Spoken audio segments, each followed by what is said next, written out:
오늘은 사도행전 강의 28번째 시간으로 사도행전 15장 1절에서 29절을 통해서 예루살렘 회의라는 제목으로 하나님의 말씀을 증거하도록 하겠습니다. 우리가 지난 시간까지 살펴본 부분이 사도 바울의 1차 전도 여행입니다. 사도 바울 선교팀은 항상 유대인 회당을 먼저 찾아가서 유대인 동포들에게 복음을 전했죠. 그래서 많은 유대인들과 이방인들이 그 복음을 듣고 예수님을 믿게 되어집니다. 그럼에도 불구하고 복음을 받아들이지 않는 유대인들의 선동에 의해서 또 핍박에 의해서 사도 바울 선교팀은 그곳을 떠나게 되는 일들이 반복되어집니다. 그것뿐 아니라 떠날 때마다 조금씩 더 박해가 심해지는 모습도 우리가 보게 되어집니다. 처음에는 쫓아내는 것에서, 그 다음에는 또 뭡니까? 돌로 치려 하는 것에서, 그리고 이후에는 실제로 돌로 쳐서 죽은 줄 알고 성 밖으로 던지는 일까지 벌어지게 되어집니다.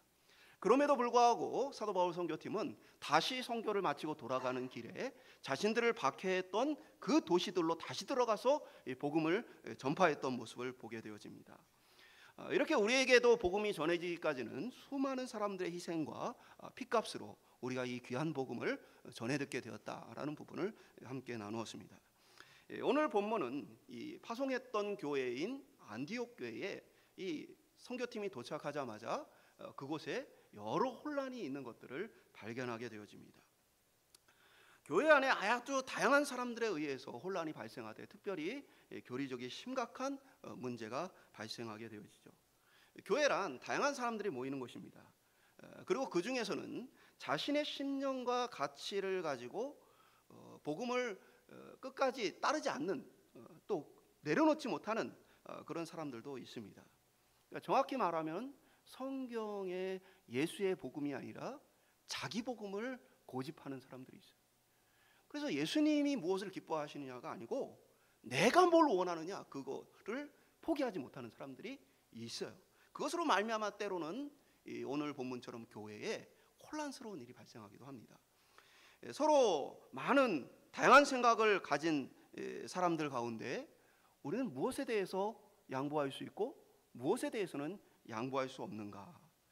어떻게 보면 이 땅의 교회의 모습도 오늘 본문처럼 여러 가지 서로 다른 생각들의 갈등이 있을 때에, 그때에 때로 양보해서는 안 되는 것을 양보해서 교회다움을 잃어버리거나, 아니면 양보해도 되는 것을 고집하여서 이 교회의 하나됨이 깨어지는 일이 없도록 오늘 이 초대교회의 유명한 어거스틴의 이 말처럼 본질에는 일치를, 비본질에는 자유를, 모든 일에는 사랑을, 어떻게 보면 오늘 우리가 읽은 이 본문이 다 이 말로 요약되는 것 같아요. 오늘 우리가 본문의 말씀을 통해서 항상 이 교회다움을 회복하고, 그러면서 교회가 절대 양보할 수 없는 것과 또 하나됨을 위해서 우리가 어떻게 해야 하는가 함께 살펴보기 소망합니다. 첫 번째 한번 따라해 보겠습니다. 교리적 충돌. 15장 1절에 왜 이 교회가 도착했더니 시끄러운 이런 갈등이 있었는지를 기록해주고 있죠. 어떤 사람들이 유대로부터 내려와서 형제들을 가르치되 너희가 모세의 율법을 받지 아니하면 능히 구원을 받지 못하리라 하니라. 그러니까 유대로부터 왔다는 것은 정확히 말하면 이 사람들은 예루살렘 교회로부터 온 사람들이에요. 그래서 예루살렘으로부터 온 사람들인데 이 안디옥 교회에 와서는, 이방인 교회인 이제 안디옥 교회에 와서는 너희가 할례 받지 않으면 구원 못 받는다라고 이들이 가르쳤던 것입니다. 그러나 바울과 바나바가 없는 사이에 이러한 이제 예루살렘으로부터 온 사람들이 잘못된 가르침을 가르치게 되어진 것이죠. 할례란 이제 남성의 성기의 표피를 자르는 것으로서 구약에 아브라함과 하나님 사이에 서로 언약을 맺어요. 그래서 하나님의 백성됨을 외적으로 표시해 주는 게 바로 할례입니다. 그래서 이스라엘 백성들은 이제 아브라함의 후손으로서 난지 8일이 되어지면 8일째 되는 날 그 아이들의 이 할례를 행하게 되어졌습니다. 남자 아이들의 할례를 행하게 되었어요. 그것은 대대손손 이들이 하나님의 약속받은 자손들이다라는 의미를 갖고 있는 것이죠.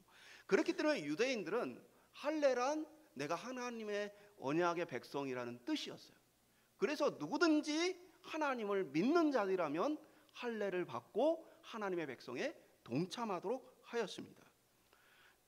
그런데 문제는 이제 당시의 로마 사회에서는 전에 말씀드린 것처럼 운동 경기나 아니면 이 목욕 문화가 발달되어 있어요. 그래서 서로의 벗은 몸을 보게 되어지는데, 이때 이제 할례를 행한 사람들에 대해서는 야만인 취급을 했습니다. 그러니까 이제 자신의 신앙을 따라 유대교의 할례를 받고 나면 주변의 다른 많은 사람들로부터 야만인 취급을 받음으로써 일상적인 어떤 생활이 위협을 많이 받게 돼요. 특별히 이제 많은 권세와 또 이제 역할이 필요한 사람들에게는 그것이 출세길을 막는 그런 이제 어려움이 되기도 합니다. 그러다 보니까 성경에도 유대 율법을 지키고 유대 회당에서 하나님의 말씀을 듣기는 하지만 그러나 할례를 받지 않은 이방인들이 많이 있었어요. 근데 특별히 지금은 이제 그러한 이제 자발적인 유대인들을 떠나서 이제 예수님의 복음을 전해서 많은 이방인들이 예수님을 믿게 되었기 때문에 한편으로 예수님을 믿지만 할례를 받지 않은 성도들이 굉장히 많았던 것입니다. 그러니까 이 유대로부터 온 유대주의자들은 마음속에 어떻게 생각하겠어요? 하나님을 믿으려면 제대로 믿어야지. 저 엉터리로 저렇게 고난이 있다고 어려움이 있다고 할례도 안 받고 저렇게 대충 믿어서 구원 받을 수 있겠느냐? 이렇게 가르친 거예요. 그래서 사도 바울에 대해서도 가짜 복음이고 엉터리 복음이다라고 얘기를 하면서 진짜 복음은 하나님 백성 되기 위해서 모든 어려움을 감수하고 할례를 받아야 한다. 그래야 구원받을 수 있다라고 이들이 안디옥 교회에 와서 가르쳤던 것입니다. 그런 이제 안디옥 교회에서 말씀을 가르쳤던 바나바와 바울은 그들과는 다른 생각 갖고 있었죠.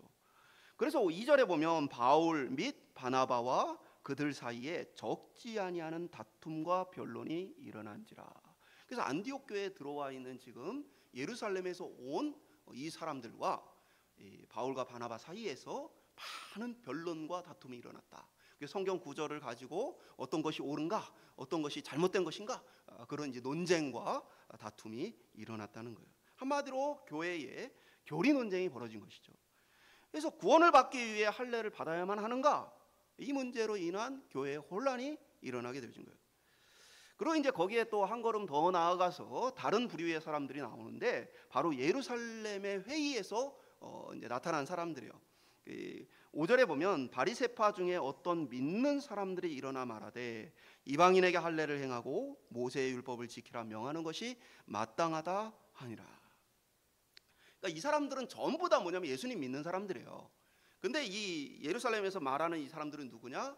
바리새파였다가 예수님을 믿은 사람들입니다. 뭐 사도 바울도 바리새파에다가 예수를 믿은 사람들이죠. 그런데 이 바리새파에 속했던 이 사람들은 한 걸음 더 나아가서 이방인들에게 구원 얻으려고 하면 율법도 지켜야 한다라고 가르쳐야 한다라는 부분을 요구한 것입니다. 바리새인들은 어떤 사람들이에요? 바리새인들은 하나님의 백성이 무엇이냐? 하나님의 말씀에 순종하는 자들이 하나님의 백성이다. 우리가 구약에 하나님의 말씀에 순종하지 않음으로 인해서 나라가 무너지고 그리고 버려졌던 것처럼 우리가 다시 이제 하나님의 말씀에 순종하여 하나님 백성으로 살아가면 하나님께서 우리를 회복시켜 주실 것이다. 그래서 이 바리새파들은 성경에 있는 이 계명들을 구체적으로 우리가 우리의 일상생활에서 어떻게 실천할 것인가에 대해서 깊은 관심을 가졌던 사람들이에요. 그래서 이 말씀은 이렇게 하면 순종하는 것이 되고 이렇게 하면 순종하는 것이 되지 않는다라는 것들을 철저하게 연구해서 사람들로 하여금 하나님께 순종하는 그러한 나라를 만들려고 애썼던 사람들이 바리새인들이에요. 그렇기 때문에 이들에게는 율법을 지키고 따른다는 게 굉장히 하나님 백성으로서 중요한 일이었던 거예요. 그러니까 지금 이 교회 안에 이 각자의 배경에 따른 생각들을 내려놓지 못하는 거예요. 대부분의 유대인들 속에는 할례 받아야 그게 하나님 백성이지 라는 생각, 그리고 특별히 율법에 열심히 더 있었던 바리새파들은 율법을 지키는 게 하나님의 말씀을 따라 사는 게 하나님 백성이지, 그렇게 생각을 해서 이들은 율법과 할례를 지키고 받아야만 한다라고, 그래야 구원 얻는다라고 주장을 해왔던 것입니다. 서로 다른 배경에서 태어나 자라난 사람들이 하나의 공동체를 이루는 일은 쉬운 일이 아니죠. 다 같이 예수님을 믿음에도 불구하고 서로의 차이로 인해서 극복해야 될 부분이 있다는 거예요. 제가 이제 외국에서 교제했던 한 선교사님이신데 이분은 이제 필리핀 그 선교사님 결혼을 했어요. 그 두 분은 평신도로서 직장 생활하면서 열심히 선교를 하는 사람들입니다. 그래서 여러 가지 이제 위협과 어려움이 있지만 그러나 위험을 감수하고 복음을 전했던 사람들이에요. 근데 이 부부가 이제 결혼한 지 얼마 안 돼서 약간의 갈등이 일어나요. 갈등이 뭐냐? 이분 둘 다 이제 직장 생활합니다. 그리고 남자분은 외국계 회사에 되게 좋은 직장을 갖고 있어서 이제 월급도 굉장히 많아요. 그러니까 이제 남자분은 한국 사람이니까 생각하기를 우리가 많은 부분을 선교를 위해서 쓰고 뭐 생활비도 쓰지만 그래도 미래를 위해서 조금씩 저축을 하면 좋겠다라는 생각을 가졌어요. 그러나 필리핀 아내는 모든 돈을 다 씁니다. 그리고 하나님께서 필요에 따라 채워주실 것이다. 여러분 어떤 게 맞아요? 저축하는 게 맞아요? 아니면 다 쓰고 하나님께서 채워주실게 믿는 게 맞아요? 여러분 한국 사람이기 때문에 저축하는 게 맞다고 생각할 거예요. 그러나 둘 다 맞는 거예요. 어떤 삶이 옳은 게 아닙니다. 이건 문화적인 차이예요. 우리는 대대손손 뭡니까? 겨울이라는 농사 지을 수 없는 시기가 있어요. 그렇기 때문에 뭐예요? 저축해놓고 비축하지 않으면 우리는 생존이 안 되는 민족이에요. 그게 우리의 문화와 우리에게 깊이 뿌리 박혀 있는 거예요. 반면에 이제 필리핀 같은 나라는 뭡니까? 시시때때로 철철이 먹을 것들이 나름대로 있어요. 그러니까 그렇게 막 쌓아놓지 않아도 부지런히 그냥 그때그때 일하면 먹을 것들이 있는 거예요. 그러니까 무엇이 옳으냐? 뭐 미래를 위해서 저축하는 것이 옳으냐? 아니면 가지고 있는 것을 잘 사용하는 게 믿음으로 사용하는 게 옳으냐? 둘 다 옳은 거예요.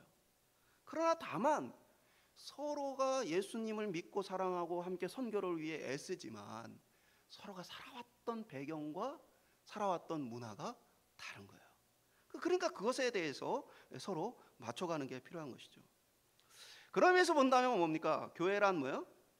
갈등이 자연스럽게 있는 것입니다. 다양한 배경과 환경 속에 있는 사람들이 모여서 충돌하는 거예요. 옳고 그름의 문제가 사실은 아니죠. 오늘도 우리를 보면요, 김장 담글 때 배추값이 비싸요? 아니면 평소에 배추값이 비쌉니까? 일반적으로 김장 담글 때 배추값이 비싸죠. 근데 왜 그 비쌀 때 김장을 그렇게 많이 담가나요? 요즘에 냉장고도 잘 돼 있고 뭐 원하면 워낙 저장 시설이 잘 돼 가지고 사시사철 싱싱한 배추 가지고 언제든지 김장 담글 수 있어요. 김치 담글 수 있어요. 근데 왜 그래요? 우리가 그 문화에 익숙하기 때문에 그런 거예요. 마찬가지예요. 그런데 그것을 뭐요? 내려놓지 못하는 것으로 말미암아 갈등이 많이 발생하게 되어지는 거죠. 이렇게 할 수도 있고 저렇게 할 수도 있어요. 그런데 서로 다른 배경과 생각, 특별히 오늘 본문에서는 유대주의에 빠져 있는 사람들과 바리새주의에 빠져 있는 이들로 인해서 심각한 교회 안에 갈등이 일어나게 되어집니다. 그렇다면 우리는 이러한 갈등에 대해서 어떻게 성경적으로 복음적으로 이것을 풀어가야 할까요? 그럼 두 번째 한번 따라 보겠습니다. 예루살렘 회의 2절 하반부에 보면 이 문제에 대하여 바울과 바나바 및 그 중에 몇 사람을 예루살렘에 있는 사도와 장로들에게 보내기로 작정하니라. 그러니까 지금의 이 문제는 교리적으로 아주 중요한 문제예요. 구원을 얻느냐 마느냐라는 부분에 대한 아주 중요한 문제예요. 그러다 보니까 이 안디옥 교회가 자기들끼리 지도자들이 이게 맞아 하고 저건 틀리니까 나가라고 하지 않고 이 문제에 대해서 예루살렘 교회로 사람들을 보내서 그들과 함께 무엇이 옳은지에 대해서 정확하게 결론을 가지고 오기로 결정을 하게 되어집니다. 오늘날에도 마찬가지예요. 오늘날에도 이러한 핵심적인 교리에 대해서는 한 교회가 개별적인 판단을 하기보다는 그것을 각 교단의 총회로 가져가서 교회들이 모여진 그 모임을 통해서 이 핵심적인 진리에 대해서 받아들일 만한가 받아들이지 않을 만한가에 대한 부분들을 논의하게 되어 있어요. 그래서 오늘날 많은 이단이냐 아니냐라는 부분을 판단하는 부분도 뭐예요? 바로 이 교회들의 모임인 총회를 통해서 다양한 부분들을 보고 객관적으로 그것을 결정하게 되어진다는 거예요. 오늘날 우리의 사회에도 다양한 교파들이 존재합니다. 그리고 그 교파들은 성경의 여러 해석에 있어서 일부의 차이를 가지고 있습니다. 서로 다른 부분이 있어요. 그러나 그럼에도 불구하고 서로 다른 해석에 불구하고 서로를 이단으로 정죄하지 않습니다. 한 교회 내에는 장로교회도 있고 감리교회도 있고 성결교회도 있고 하나님의 성회도 있습니다. 그 외에도 다른 그리스도교 같은 것도 있죠. 그러나 이 교단들이 서로 다르고 서로 성경에 대한 해석이 일부 다르지만 그러나 서로를 형제로 여기고 그리고 핵심적인 진리에 대해서 함께 공유하며 살아가고 있습니다. 반면에 우리가 신천지나 하나님의 교회나 침례회나 아니면 안식교나 또는 여호와 증인과 같은 것들에 대해서는 핵심적인 진리에서 벗어났다라고 여겨서 그것을 교회들의 회의를 통해 이단으로 형제로 여기지 않고 잘못된 것으로 받아들이지 않도록 경고를 하고 있습니다. 그러니까 이러한 것처럼 이제 교회 회의를 통해서 진리를 확정하는 것이 필요하다는 거예요. 그리고 우리는 그 교회 이 회의를 통해서 확정된 진리 안에 신앙생활하는 거예요. 그 대표적인 게 뭡니까? 사도신경이에요. 교회가 가장 핵심적인 믿음의 진리로서 우리가 무엇을 믿어야 하느냐, 이 사도신경을 결정하고 그것을 교회가 함께 따르게 되어진 것이죠. 그렇게 이제 이 초대교회에 회의가 벌어지게 되어진 거예요. 처음으로 어떻게 보면 국제적인 회의가 벌어진 것이죠. 그때 이제 베드로 사도가 오늘 본문처럼 먼저 언급하게 됩니다. 그러니까 먼저는 서로 막 의견이 왔다 갔다 하는 그런 이제 토론의 과정 속에서 이제 베드로 사도가 일어나 먼저 언급을 하게 되죠. 베드로 사도는 우리가 앞서 살펴본 것처럼 어떤 일을 합니까? 사마리아에 가서 사마리아인들도 예수님을 믿고 그들이 성령 받는 것을 직접 자신이 경험하게 되어지죠. 그리고 이후에 이방인인 고넬료의 집에 가서 복음을 전하고 그들이 성령 받는 것을 직접 또 경험하게 되어집니다. 그래서 베드로 사도는 그 이방인들이 예수를 믿고 성령을 받아 하나님 백성 되어졌다는 부분에 대해서 자신이 고백을 증언을 하게 되어집니다. 그 자신의 경험을 바탕으로 10절과 11절과 같이 그런데 지금 너희가 어찌하여 하나님을 시험하여 우리 조상과 우리도 능히 매지 못하던 멍에를 제자들의 목에 두려느냐. 그러나 우리는 그들이 우리와 동일하게 주 예수의 은혜로 구원받은 줄을 믿노라 하니라. 그러니까 베드로는 그 이방인들이 할례도 받지 않았고 그리고 율법을 지키는 자들도 아니었지만 예수를 믿는 그 은혜 속에서 성령을 받고 구원받지 않았느냐. 그러므로 우리 자신도 그 율법 때문에 그것을 지키느라고 힘겨워했던 그 무거운 무게를 왜 그 이방인들에게 지우려고 하느냐 라면서 이방인과 우리가 차별 없이 예수 믿는 그 믿음으로 예수님의 그 십자가의 은혜로 구원 얻었다라는 부분들을 명확하게 밝히게 되어집니다. 그 12절은 이어서 온 무리가 가만히 있어 바나바와 바울이 하나님께서 자기들로 말미암아 이방인 중에서 행하신 표적과 기사에 관하여 말하는 것을 듣더니, 그러니까 이제 베드로가 말하고 나서는 다음에 바나바와 사도 바울이 지금 1차 전도 여행을 마쳤잖아요. 그래서 오는 길에 중간중간에 자신들이 복음을 전했던 그 이야기들을 간증하면서 왔어요. 그리고 예루살렘 이 회의에서도 베드로에 이어서 자신들이 경험한 바를 증언하는 거예요. 이방인들이 예수님을 믿고 하나님께서 그들을 자기 백성으로 삼아 기적과 표적을 보여주시고 그들이 성령 받았던 그러한 일들을 증언하게 되어진 것입니다. 그러니까 그들이 어느 누구도 율법을 따라서 이 할례를 받고 그 율법의 행위를 지키지는 않았지만 그러나 예수를 믿는 믿음 안에서 하나님이 주신 예수 그리스도의 은혜 안에서 구원 얻었다는 사실을 명확하게 증언한 거예요.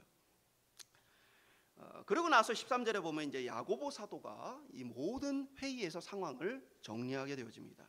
여기서 야고보 사도는 예수님의 12제자 중에 하나였던 요한의 형제 야고보가 아니고 그는 이미 참수형으로 순교했죠. 그래서 이 야고보는 예수님의 친동생이에요.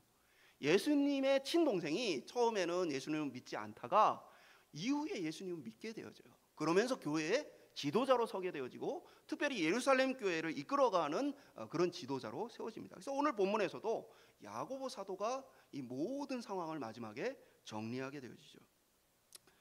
그래서 먼저 16절은 아모스 9장 11절과 12절을 인용한 거예요. 이후에 내가 돌아와서 다윗의 무너진 장막을 다시 지으며 또 그 허물어진 것을 다시 일으키리니. 그 17절은 예레미야 12장 15절과 16절을 인용한 건데요. 이는 그 남은 사람들과 내 이름으로 일컬음을 받는 모든 이방인들로 주를 찾게 하려 함이라 하셨으니. 그리고 18절은 이사야 45장 21절을 인용한 것인데 즉 예로부터 이것을 알게 하시는 주의 말씀이니라 함과 같으니라. 그러니까 이제 요약하면 뭐냐면 하나님의 작정을 얘기한 거예요. 하나님이 그 남유다를 뭐예요? 멸망시키죠. 그러나 그들을 포기하지 않고 뭐예요? 다시 돌아오게 해요. 그래서 자기 백성으로 하나님께서 세우십니다. 그런데 그 과정 속에서 그 유대인들만 돌아와서 이스라엘 백성들만 돌아와서 하나님 백성이 되어지는 것이 아니라 하나님께서 이방인들을 불러 자기 백성으로 삼으신다라는 구절들이에요. 아모스서도 그렇고 예레미야도 그렇고, 그리고 이사야서는 하나님이 그것을 결정했다라는 부분을 확증해 주는 말이에요. 그러므로 이 야고보 사도는 뭐냐면 이 이방인들에 대한 구원은 하나님이 작정하신 일이고 하나님이 행하신 일이다. 그러므로 우리가 이렇게 저렇게 우리의 뜻대로 그 이방인들을 거부하거나 그들에게 믿음이 없다라고 또는 구원이 없다라고 말할 자격이 우리에게 있지 않다. 하나님이 결정하신 일이다 라고 이야기하게 되어진 거예요. 서로 다른 가치에도 불구하고 이 야고보 사도 역시 뭐냐면 예수님의 은혜로 구원 얻었다는 이 진리로 말미암아 이방인들도 뭐냐, 할례 안 받아도 율법을 지키지 않아도 그들도 구원 얻었음을 우리가 확신한다라는 이야기를 하게 된 것입니다. 우리가 이 땅에서 다양한 서로 가치를 갖고 있지만 그럼에도 불구하고 우리 기독교의 핵심적인 진리는 무엇입니까? 예수 그리스도의 은혜로 말미암아 우리가 구원을 얻었다는 것입니다. 우리가 정확히 이 부분을 알고 있어야 돼요. 그런데 뭐냐면 이게 정확하게 알지 못하니까 뭐예요? 이단에 넘어가는 거예요, 사람들이. 그러니까 사람들이 이렇게 얘기해요. 이단에서도요 예수님의 은혜로 구원 얻고 예수님 십자가로 구원 얻었다고 이야기하는데요 라고 말해요. 그런데 찬찬히 따져보면 이단에는 뭡니까? 특정한 사람을 예수님처럼 여기는 그러한 모습들이 있어요. 또 자신들의 가르침을 따르지 않으면 구원 얻지 못한다는 얘기를 합니다. 그 얘기는 뭐예요? 다른 교회들은 다 뭐예요? 예수님을 믿음으로 예수의 은혜로 구원 얻었어요. 그런데 그 교회들의 구원이 없다라고 말하는 건 자기들의 입술로는 예수님의 십자가의 은혜로 구원 얻는다고 말하지만 그러나 거기에 플러스 뭐예요? 거기는 아니고 자기들을 따라야 된다라고 이야기하는 거예요. 그거는 스스로 뭐 하는 거예요? 예수 그리스도의 은혜로만 구원 얻는다는 것을 뭐예요? 부정하는 거예요. 그래서 우리 교회에만 구원이 있고 또는 우리 교파에만 구원이 있다라는 사상은 스스로 자신들이 이단임을 증언하는 거예요.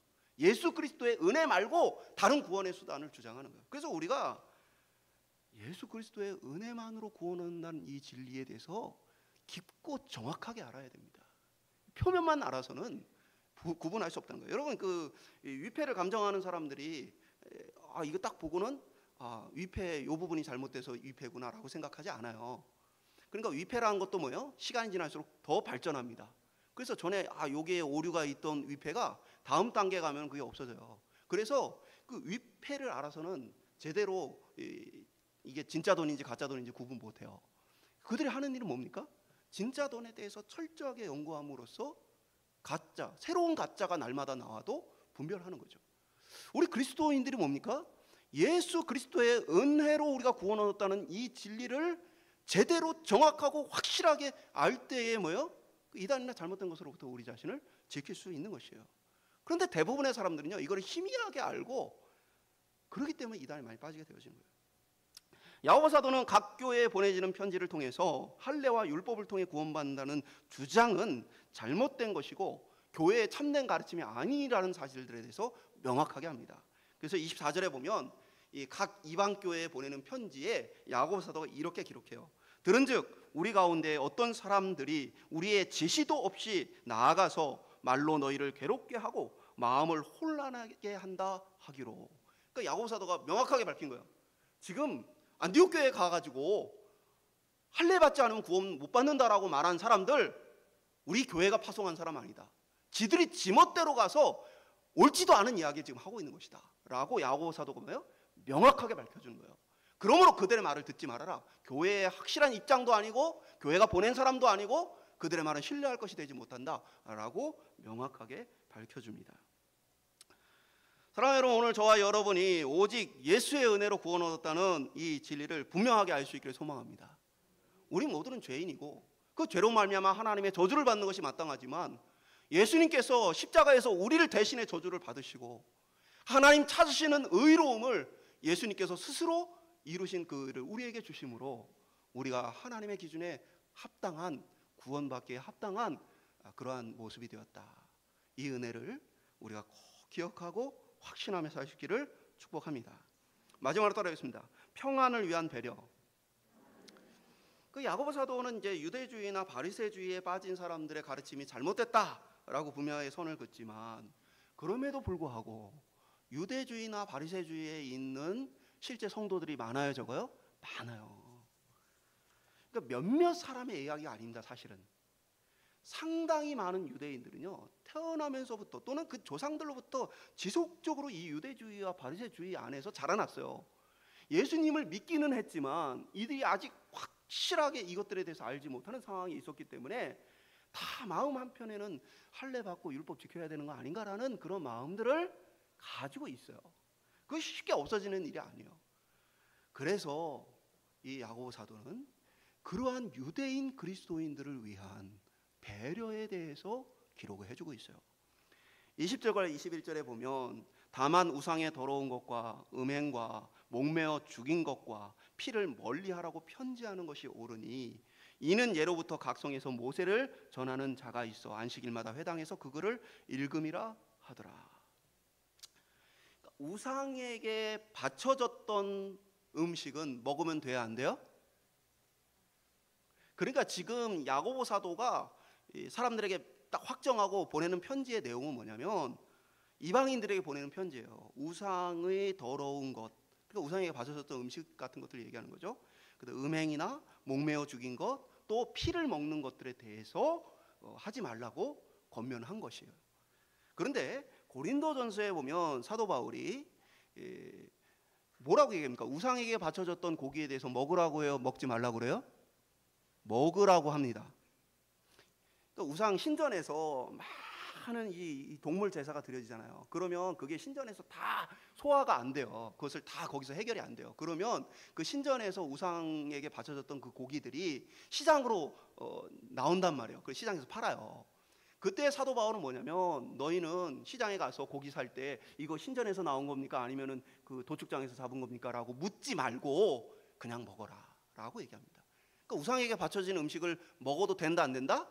된다라고 말했어요. 그러면 지금 생각할 때 야고보 사도가 우상에게 더럽혀진 것에 대해서 경고했는데 이 사도 바울은 그것을 무시하고 먹어도 된다라고 가르친 건가요? 그렇지 않아요. 오늘 우리가 읽은 한글 성경에서는 편지하는 것이 옳으니라고 말해서 마치 옳고 그름에 대한 이야기처럼 보여지지만 원문에는 옳으니라는 말이 없어요. 편지할 때 이 내용도 써서 보내자라는 정도의 의미입니다. 그럼 무슨 의미냐면 야고보 사도가 지금 이 나열하고 있는 이 문제들은 레위기 17장과 18장에 있는 것들을 인용한 거예요. 그건 뭐냐면 레위기 17장과 18장은 유대의 사회, 그러니까 이스라엘에 거류민들이 들어왔을 때 그들이 어떻게 해야 되는가는 얘기를 하고 있어요. 그러니까 뭐냐, 거류민이라는 게 뭐예요? 돌아다니는 사람들이에요. 그러니까 이스라엘에 예를 들면 무역을 하느라고 물건 팔러 이스라엘 땅에 들어온 사람이 있을 거 아니에요. 이런 사람들이 거류민이에요. 근데 이 사람들에게 뭐가 요구되느냐? 너가 유대인 아니고 이스라엘 백성 아니지만 그러나 뭐예요? 우상에게 바쳐진 음식 먹고 그리고 뭐 피채 먹고 이런 것은 우리 땅에서 허용이 안 된다라는 부분을 얘기한 거예요. 그렇기 때문에 이 얘기는 뭘 얘기한 거냐면 야고보 사도가 모든 그리스도인들이 지켜야 할 규칙으로 얘기한 게 아니에요. 이것은 오직 모든 그리스도인은 예수의 은혜로만 구원 얻고 그것에 따라서 우리의 신앙생활이 확정되어진다. 다만 유대인들은 어때요? 연약한 사람들이라는 거예요. 오랫동안 유대주의에 익숙하고 유대의 율법에 익숙한 사람들이기 때문에 그들에게 만약에 그냥 뭐 피채 무엇을 먹고 우상에게 바쳐진 음식을 먹고 그러면 유대인들은 어떻게 해요? 그것에 대해서 함께 참여해 줄 수가, 그리고 정결법에 따라서 뭐요? 그런 사람들과는 상종해야 안 해요? 안 해요. 그렇게 되면 뭐요? 이방인 그리스도인들과 유대인 그리스도인들 사이에 뭐요? 교제가 끊어지게 되어지는 거예요. 그래서 오늘 본문에서 야고보 사도가 보낸 이 편지의 내용들은 너희가 유대인 우리 그리스도인들과 함께 할 때에 그들을 위해서 너희가 이것은 좀 지켜줬으면 좋겠다라고 권면하는 거예요. 그래서 사도 바울도 어떻게 합니까? 너희가 시장에 고기 살 때 이거 신전에서 나온 건지 아닌지 묻지 말고 그냥 먹어라. 상관없다. 우리 옛날에 잘 모를 때 어떻게 했어요? 제사 지내는 음식 먹으면 된다고 그랬어요? 안 된다고 그랬어요? 잘못 가르친 거죠. 먹어도 되는 거예요. 그런데 사도 바울도 어떻게 얘기해요? 그런데 만약에 네가 시장에서 이게 고기 살 때 누가 옆에서 이거 우상에게 바쳐진 거예요 하면서 얘기를 하면 어떻게 하라고요? 그 사람의 양심을 생각해서 뭐요? 먹지 말아라. 너희가 우상에게 바쳐진 제물을 고기를 먹을 자유는 있고 그 자유를 제한하지는 않는데 혹시 믿음이 연약한 사람이 그것 때문에 불편해한다면 뭐예요? 그 믿음이 연약한 사람을 배려하고 사랑함으로써 뭐예요? 너희의 자유를 제한하고 먹지 말아라. 이게 야고보 사도가 지금 하는 얘기와 이 사도 바울이 하는 얘기가 뭐예요? 똑같은 얘기예요. 그렇게 우리 그리스도인들은 뭐 먹을 수 있어요? 선지국 먹을 수 있는 거예요. 피 먹지 말라고 그랬는데 여러분 선지국 드세요 안 드세요? 왜 먹을 수 있는 거예요? 음식에 아무 문제가 없어요. 근데 여러분이 만약에 유대인 그리스도인이나 유대인들하고 같이 교제할 때 그거 먹으면요 기절합니다. 제가 선교사님 얘기 하나 이제 드리면 선교사님의 자녀들이 말을 안 들어가지고 학교에 치즈버거를 점심으로 싸줬대요. 그날 이후 학교에서 난리가 났답니다. 그 유대의 율법에서는 뭡니까? 유제품과 고기는 섞어 먹을 수 없습니다. 그래서 유제품을 쓰는 칼이 따로 있고 고기 쓰는 칼이 따로 있어요. 철저하게 주방도 분리되어 있습니다.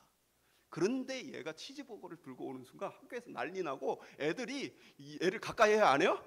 거의 왕따가 된 거예요. 그래서 애가 그 다음부터는 말을 안 들으면 너 점심 치즈버거 사준다. 그럼 말을 잘 듣더래. 그러니까 이것은 하나됨을 하기 위해서 뭐예요? 내 자유가 있지만 사랑하는 그들을 위해 배려하는 거예요. 그들과 하나 되기 위해서 내 자유를 뭐예요? 제한하는 거예요. 오늘 저와 여러분의 삶 속에 진리에는 옳고 그름에 있어서 분명함이 있기를 소망합니다. 그러나 다른 영역에 있어서는 자유함이 있기를 소망해요. 우리는 뭐요? 내 식대로 하지 않는다고 막 저 잘못됐다고 얘기를 합니다.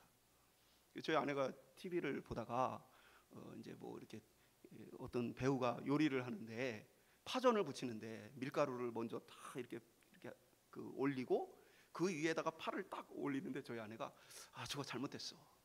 이 파를 먼저 깔고 밀가루를 해가 얇게 이렇게 잘 붙여지는데 근데 밀가루를 두껍게 먹는 자유가 있어요 없어요? 그 사람은 밀가루를 두껍게 먹을 자유가 있는 거예요. 틀린 게 아닙니다. 그러니까 우리는 뭐냐면 자유함이 있는 곳 속에 그렇게 해야 된다라고 할 때 주장이 잘못된 거예요. 그러니까 유대인들이 할례를 계속해서 받는 게 문제가 있어요 없어요? 없어요. 그래서 사도 바울은 디모데에게는 할례를 받도록 합니다. 자신의 아들과 같은 디모데에게 너는 할례를 받아라. 반면에 디도에게는 너는 할례 받지 말아라라고 얘기합니다. 그것은 할례를 받고 안 받고는 별로 중요한 문제가 아니에요. 그런데 유대인들에게 더 나아가야 할 필요성이 있는 디모데에게는 그래 유대인들을 위해서 네가 할례를 받아라. 반면에 할례 안 받으면 구원 없다라고 막 주장하는 그 분위기 속에서는 디도에게 할례 받지 말아라라고 선언한 거예요. 그러니까 오늘 저희들 속에서 자유함에 대해서 서로의 자유에 대해서 존중할 수 있는 은혜가 있기를 주님의 이름으로 축원합니다. 그러고 더불어서 그 자유함을 마음껏 누리는 것만이 아니라 성숙한 신앙으로서 내 자유함을 때로는 내려놓고 형제 자매를 위한 사랑을 베풀 수 있기를 축복합니다. 말씀 맺도록 하겠습니다. 오직 예수님의 은혜로 구원받는 이 진리는 변함할 수 없는 것이고 우리 교회가 양보할 수 없는 일이에요. 오늘 본문의 내용을 어거스틴이 너무 정확하게 요약을 했죠. 본질에는 일치를 양보할 수 없는 거예요. 비본질에는 뭐예요? 자유를 이렇게 해도 되고 저렇게 해도 되는 것입니다. 그리고 그 모든 일을 할 때에는 뭐예요? 사랑으로. 혹시 이것으로 인해 어려움이 있는 자는 없는가 돌아보게 되어진 거죠. 오늘 저와 여러분이 예수 그리스도를 믿는 믿음 안에서 예수님이 주신 그 은혜 안에서 이 복을 누리면서 또 비본질적인 것은 서로 용납하면서 또 사랑으로 서로를 배려하면서 그리스도의 한 몸된 아름다운 교회로 성장해 갈 수 있기를 주님의 이름으로 축복합니다.